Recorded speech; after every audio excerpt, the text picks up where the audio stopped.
ಎರಡು ನಿಮಿಷ ಅಲ್ವಾ? ಕೇವಲ 2 ನಿಮಿಷದಲ್ಲಿ ರೆಡಿ ಆಗಿರುವಂತಹ ಒಂದು ಹೂ ನೋಡಿ. ಇದು ಹಾಳೆಯಿಂದ ಮಾಡಿರೋ ಟೊಪ್ಪಿ. ಇದು ಮೊದಲನೇ ಹೇಳುದಿದ್ರೆ ಶೇರುಗಾರರು ಯೂಸ್ ಮಾಡ್ತಿದ್ರು ಅಂತ ಅಂದ್ರೆ ಗೊತ್ತಾಗ್ತಿತ್ತು. ಈಗ ಕೆಲವರು ಮಾತ್ರ ಬಳಸ್ತಾ ಇದ್ದಾರೆ. ವಜ್ಜೆಯನ್ನು ಹೊರಲಿಕ್ಕೆ ಬಹಳ ಒಳ್ಳೇದಾಗುತ್ತೆ. ನಮ್ಗೆ ಬಿಸಿಲಿನಿಂದ ರಕ್ಷಣೆನೂ ಆಗುತ್ತೆ. ನಾಳೆಗೆ ಮೇಲಿಂದ ಭಾರವನ್ನು ಹೊರಲಿಕ್ಕೂ ಕೂಡ ಇದು ಹೌದು. 50 kg ಭಾರನು ಈ ಟೊಪ್ಪಿ ಮೇಲಿಂದಾನೇ ಹೊರಬಹುದು. ನಾನು ಪ್ರತಿನಿತ್ಯ ತೋಟಕ್ಕೆ ಹೊರಟೆ ಅಂದ್ರೆ ಈ ಟೊಪ್ಪಿ ನನ್ನ ತಲೆ ಮೇಲೆ ಬಂದೇ ಬಿಡುತ್ತೆ. ರಕ್ಷಣೆನೂ ಆಗುತ್ತೆ ನಮ್ಗೆ. ಹಾಗೇನೆ ಕೂದಲಿಗೆ ತಂಪ ಒಳಗಡೆ. ಹೌದೌದು, ತಂಪು ಇರುತ್ತೆ. ಬಿಸಿಲಿನಲ್ಲಿ ಬಹಳ ರಕ್ಷಣೆ ಕೊಡುತ್ತೆ. ತಲೆಯನ್ನು ತಂಪಾಗಿ ಇಡುತ್ತೆ. Very good, very good. ಇದನ್ನ ತಂದೆಯವರೇ ಮಾಡಿರೋದು? ತಂದೆಯವರೇ ಮಾಡಿರೋದು. ವರ್ಷ ಸುಮಾರು ಒಂದು 150-200 ಟೊಪ್ಪಿ ಮಾಡ್ತಾರೆ. ಅದನ್ನ ಸ್ವಲ್ಪ ತೋರಿಸ್ತೀರಾ ಒಳಗಡೆ ಎಲ್ಲ ಯಾವ ತರ ಡಿಸೈನ್ ಮಾಡಿದ್ದಾರೆ ಅಂತ? ನೋಡಿ, ಈಗ ಹಳಬ್ರು ಮನೇಲಿ ಇದ್ದಾರೆ ಅಂತಂದ್ರೆ ಮೊದಲೆಲ್ಲ ಇದನ್ನ ಮಾಡ್ತಾ ಇದ್ರು. ಆದರೆ ಇವಾಗ ಅದರ ಒಂದು ಬಳಕೆ ಸ್ವಲ್ಪ ಕಡಿಮೆನೇ ಅಂತ ಹೇಳ್ಬೋದು, ಪ್ಲಾಸ್ಟಿಕ್ ಯುಗ ಬಂದಮೇಲೆ. ಬಟ್ ನೋಡಿ ಎಷ್ಟು ತುಂಬ ಬ್ಯೂಟಿಫುಲ್ ಆಗಿ ನೇಯ್ದಿದ್ದಾರೆ. ಇಲ್ಲಿ ಕೊಟ್ಟಿರೋ ಡಿಸೈನ್ ಇರ್ಬೋದು, ಹಾಗೆಯೇ ಬ್ಯಾಕ್ ಹ್ಯಾಂಡಲ್ ನೋಡಿ, ಇಲ್ಲೂ ಕೂಡ ಸೇಮ್ ಮಡಚಿ ತುಂಬ ಚೆನ್ನಾಗಿ ನೇಯ್ಗೆಯನ್ನು ಮಾಡಿದ್ದಾರೆ. ಮತ್ತೆ ಅವರು ಚೀಲದಲ್ಲಿ ಒಂದು ಕಲಾಕೃತಿಯನ್ನು ಮಾಡ್ತಾರೆ ಅಂತ ಹೇಳಿದ್ರಲ್ಲ, ಈಗ 10 ರೂಪಾಯಿ 15 ರೂಪಾಯಿ ಒಂದು ಕ್ಯಾರಿ ಬ್ಯಾಗ್ ಬರುತ್ತಲ್ಲ? ಹೌದು, ಕ್ಯಾರಿ ಬ್ಯಾಗ್ ಟೈಪ್ ಚೀಲನಿಗೂ ತಂದು ಮನೆಯಲ್ಲೆಲ್ಲ ಎಸಿತೇವೆ. ಅವರು ಅದನ್ನೆಲ್ಲ ಎತ್ತುಕೊಂಡು ಹೂವನ್ನು ಮಾಡಿ ಮದುವೆ ಮನೆ ಫಂಕ್ಷನ್ಗಳಲ್ಲೆಲ್ಲ ಯೂಸ್ ಮಾಡಲಿಕ್ಕೆ ಬಳಸ್ತಾ ಇದ್ದಾರೆ. ಇಲ್ಲಿ ನೋಡ್ಬೋದು ನೀವು ಅವ್ರು ಮಾಡಿರುವಂಥದ್ದನ್ನ. ವಾವ್, ನೋಡ್ಕೊಂಡು ಬರೋಣ ಬನ್ನಿ. ನೋಡಿ, ಅವ್ರು ಬಳಸುವಂಥ ಬ್ಯಾಗ್ನ ಪೀಸಸ್ಸನ್ನು ಇಲ್ಲಿ ಇಟ್ಟಿದ್ದಾರೆ. ನೀವು ಈ ಬ್ಯಾಗನ್ನು ನೋಡಿರ್ತೀರಾ ಎಲ್ಲ ಮಾಲ್ಗಳಲ್ಲಿ ಇರ್ಬೋದು. ಯಾವುದೇ ಬಟ್ಟೆ ಆದರೂ ಬರುತ್ತಂತೆ. ಆದರೆ ಇವರು ಆ ಒಂದು ಶಾಪಲ್ಲಿ ಕೊಡ್ತಾರಲ್ಲ, ಇವಾಗ ಪ್ಲಾಸ್ಟಿಕ್ ಬಳಕೆ ಇಲ್ಲದೆ ಇರುವಂತಹ ಜಾಗದಲ್ಲಿ ಈ ಒಂದು ಬ್ಯಾಗನ್ನು ಬಳಸ್ತಾರೆ. ಅದನ್ನು ಕಟ್ ಮಾಡಿ ಈ ಥರ ಒಂದು ಡಿಸೈನನ್ನು ಮಾಡಿ ಅದಕ್ಕೊಂದು ಮೆರಗನ್ನು ಕೊಟ್ಟಿದ್ದಾರೆ ನೋಡಿ. ವಾವ್, ನೋಡಿ, ಬೇರೆ ಬೇರೆ ಕಲರ್ನ ಚೀಲಗಳು ಬರುತ್ತೆ. ಪ್ರತಿಯೊಂದನ್ನು ಬಳಕೆ ಮಾಡಿಕೊಂಡು ಯಾವ ರೀತಿ ಬ್ಯೂಟಿಫುಲ್ ಆಗಿ ಇದನ್ನು ನೇಯ್ದಿದ್ದಾರೆ. ಇಡೀ ಮನೆಗೆ ಅದನ್ನು ಶೃಂಗಾರಗೊಳಿಸಿದ್ದಾರೆ. ಹಾಗೆಯೇ ಇನ್ನೊಂದು ವಿಶೇಷವನ್ನು ನೋಡ್ಬೋದು ಅಂತಂದರೆ, ಇಲ್ಲಿ ಬೇರೆ ಬೇರೆ ಕಲರ್ನ ಬ್ಯಾಗನ್ನು ಬಹಳ ಸಮರ್ಪಕವಾಗಿ ಬಳಸ್ಕೊಂಡು ಅದರ ವೆರೈಟೀಸನ್ನು ಮಾಡಿದ್ದಾರೆ. ಕೆಂಪಾಯಿತು, ಆಮೇಲೆ ಪಿಂಕ್ ಕಲರ್ಲಿದೆ, ಯೆಲ್ಲೋ ಕಲರ್ಲಿದೆ, ಆಮೇಲೆ ನೀಲಿ ಬಣ್ಣದಿದೆ. ಹೀಗೆ ಯಾವ್ಯಾವ ಬಣ್ಣದ ಚೀಲಗಳು ಸಿಗುತ್ತೋ ಎಲ್ಲವನ್ನು ಬಳಸ್ಕೊಂಡು ಅದಕ್ಕೆ ಒಂದು ಅಂತಿಮ ಫೈನಲ್ ಟಚ್ಚನ್ನು ಕೊಟ್ಟಿದ್ದಾರೆ ತಮ್ಮ ಒಂದು ಕೌಶಲ್ಯದಿಂದ. ನೋಡಿ, ಬನ್ನಿ ನಾವಿವಾಗ ಹೂವನ್ನು ಮಾಡುವಂತಹ ವಿಧಾನವನ್ನು ಕಂಪ್ಲೀಟಾಗಿ ನೋಡ್ಕೊಂಡು ಬರೋಣ. ಇದು ಮನೆಯಲ್ಲಿ ಬಿಸಾಡುವಂತಹ ಅಥವಾ ಕೇವಲ ಹಾಲು ತರಲಿಕ್ಕೆ ಅಥವಾ ತರಕಾರಿಯನ್ನು ತರಲಿಕ್ಕೆ ಅಥವಾ ಗ್ರೋಸರಿ ತರಕ್ಕೆ ಬಳಸುವಂತಹ ಚೀಲ ಕಲಾಕೃತಿಯಾಗಿ ಹೇಗೆ ಮಾರ್ಪಾಡಾಗತ್ತೆ ಅಂತ ನೋಡೋಣ.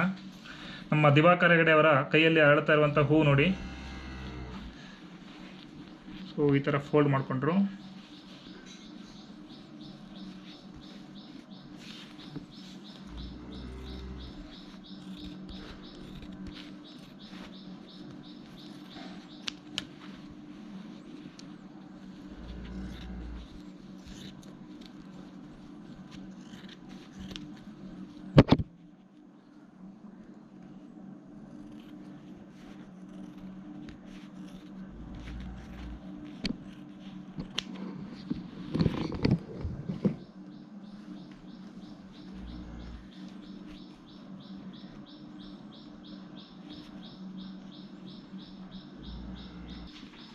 ಉದ್ದು ಚೀಲ ಇದ್ದರೆ ಉದ್ದಾಗ್ತದೆ. ಇಲ್ಲ ಹೀಗೆ ಕಟ್ ಮಾಡ್ಕೋಬೇಕು.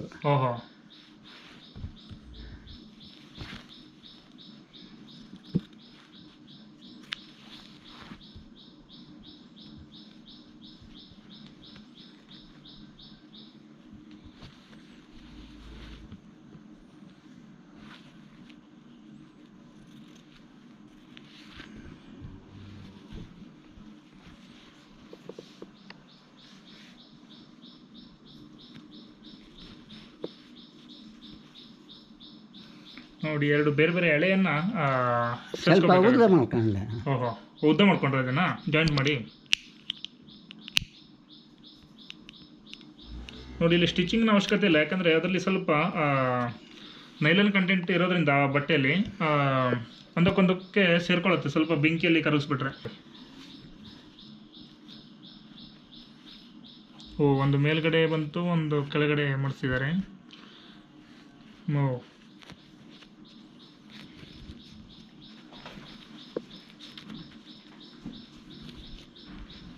ಇದನ್ನು ಪ್ರಾಕ್ಟೀಸ್ ಮಾಡ್ದಂಗೆ ಕೈಗೆ ಅದು ಬಂದು ಕರಗತ ಆಗುತ್ತೆ. ಇಲ್ಲಾಂದರೆ ಜಸ್ಟ್ ನೋಡೋಕ್ಕಷ್ಟೇ ಈಸಿ ಅನಿಸುತ್ತೆ, ಬಟ್ ರಿಯಾಲಿಟಿಲಿ ಸ್ವಲ್ಪ ಟಫೇ.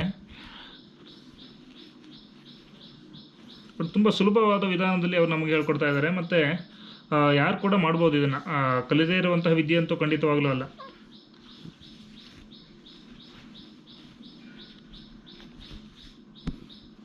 ನೋಡಿ, ಮೊದಲು ಎರಡೆರಡು ಎಳೆ ಇತ್ತು, ಇವಾಗ ಒಂದೇ ಎಳೆಯಲ್ಲಿ ಮುಂದುವರಿತಾ ಇದೆ.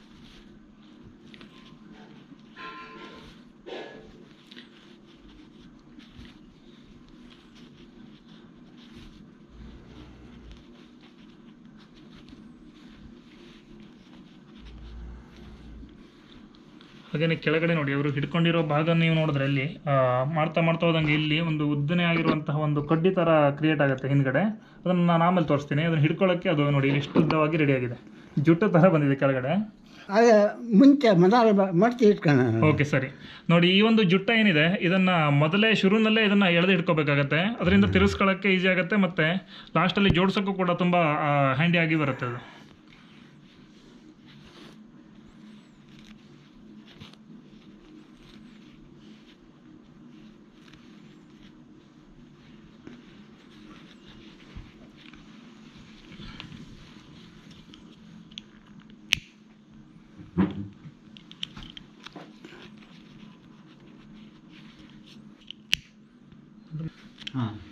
ಸೂಜಿ ದಾರದಲ್ಲಿ ಹೊಲಿಬೇಕು.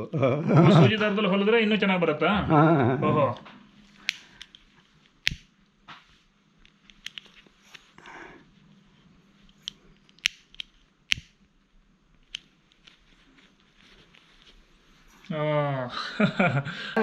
ಎರಡು ನಿಮಿಷ ಅಲ್ವಾ? ಕೇವಲ 2 ನಿಮಿಷದಲ್ಲಿ ರೆಡಿ ಆಗಿರುವಂತಹ ಒಂದು ಹೂ ನೋಡಿ.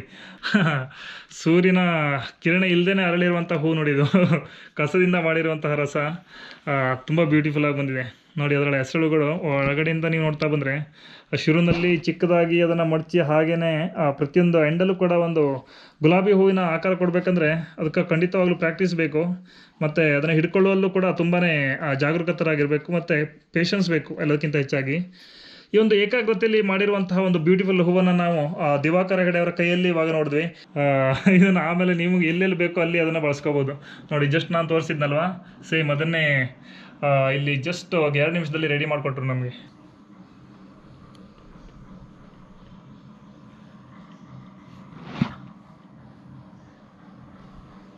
ಧನ್ಯವಾದ.